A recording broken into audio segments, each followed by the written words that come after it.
This is Secret Stories, and my name is Mary Cachapalia. Many people cannot be on camera because their employer, their family, their friends, or their church or synagogue would roll their eyes, ridicule, misunderstand, or even fire them. Secret Stories allow you to tell your story with anonymity. Here I read experiencers' accounts emailed to us at Breaking the Silence. This is our 20th secret story, which I consider a milestone. Thank you for subscribing, joining our membership on YouTube, or supporting us on Patreon. Your support helps all of us break the silence. Dennis asked me to use his first name, and although it is a secret here, soon he will appear with Steve on a Friday live stream. Here is his account. Although this is a secret story, I'm later willing to give more details and come forward. I am a related person to the mythical Men in Black. I was introduced to the UFO subject at quite a young age. My great uncle, the brother to my grandmother, was involved in the development of nuclear weapons. He was part of a team that figured out the details of initiating a nuclear explosion. Then he also had another job. That are the anomalous things that occur during nuclear test. As it turns out, they had nothing to do with the equipment or cameras, but something else was appearing and observing those tests. So that became his main job, because he was a civilian scientist working for the military, and any public-facing research involved wearing a uniform. Since there weren't any plans for this, they literally just made up random names to prevent tracking of the officers involved. Sometimes they got lazy and just put a random character on an ID tag on the uniform. Other times they would create nonsensical names. Either way, my great uncle had the unfortunate job of collecting UFO stories. He not only collected stories, but also evidence. Leaking fluids from a UFO was something he did. I remember having family events with that person showing off a container with leaky juice from a UFO. Those were his words. He said that once you get into the subject and fully understand it, they will know. Well, I definitely understood with these top secret materials at my disposal. I saw all the real evidence that aliens exist. And yes, every photo had a marker and ID code in the upper right corner. This stuff was tracked beyond all get out. I saw alien bodies, the ship's interior, and more. I thought this was so awesome until they came. I was about 11 years old and was suddenly fearful of the roof. Our house was a big semi-mansion, so it was arranged like a U shape. My bedroom was at the end of the U, and so I could see the roof, and was far from my parents' room, whose room was at the other end. I remember the feeling of fear one night. I had set up an ancient terminal to play with a more modern computer and was excited to play with remote access. It completely worked, and around 11 p.m., my parents pretty much ignored me, so late night movies and tech experiments were totally fine. Then literally everything went weird. I felt a huge wave of emotion, like, this is fine, this is all normal, and I fell asleep. Or at least I thought I did. Somehow, I was halfway in the house and not.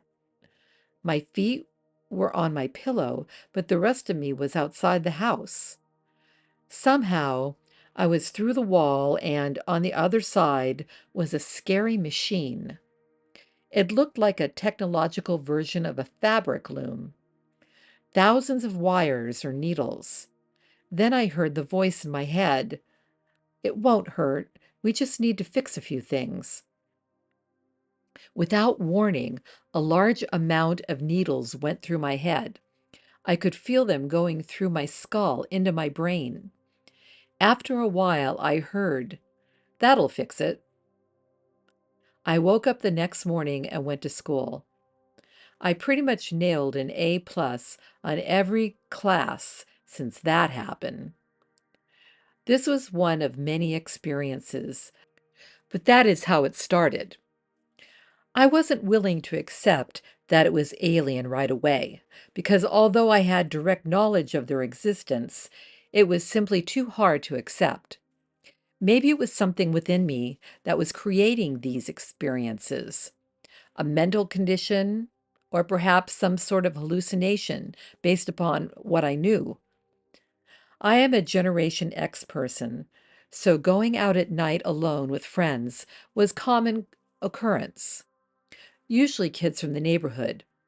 It was then that I got my first confirmation that there was something physically actually occurring. I was behind the house and we were honestly trying to peek at the neighbors in their large pool with friends. One of my friends said that they kept hearing what sounded like whispering near us, as if there was an invisible third wheel, as my friends put it. We were all looking around to try to find the source of the sound. My friends, knowing I was a technological nerd, thought I had hidden a tape recorder or walkie-talkie. I could not hear this whispering myself, and then all of us were shocked when a member of our group of about 3 kids picked up a strange object. It appeared to be a glass or quartz rod with a metallic overlay that looked printed or painted on. It made a strange sensation when my friend picked it up. He immediately said, "This doesn't belong here." He touched the metal overlay and then said, "I shouldn't touch anything like this ever again." It then literally disappeared from his hand. Our group almost immediately went, "Ghosts? Aliens? Poltergeists?" This easily went to aliens as we all saw a technological device. I then flashed back to my memory of seeing 3 small gray beings, and they projected the thought of, "You will climb back into your bedroom window." In the middle of this interaction, one turned the rod to me, and I said, "Nope, I don't think so." And I grabbed the rod. The being felt like tissue paper, almost no resistance. The beings were very concerned at this point and appeared angry or concerned. They reached out to grab the rod, and then something happened in the neighborhood, and they were suddenly and all at once turned and left. I was so surprised I dropped the device. I thought, well, these beings are all powerful, but apparently there was some reason they had to leave. I suddenly realized that all this was real and that there were things that would cause aliens on Earth to have to abandon a mission. I never found out what the reason was. However, at that age, I often had offers for a ride home from very luxurious limousines that were completely empty. And no, I never took the ride. This was something my great uncle had described as becoming part of the plan. Well, that certainly left me wanting to hear more.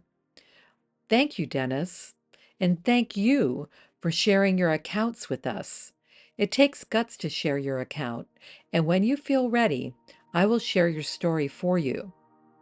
This is Mary Kachapalia. May love and light be with you.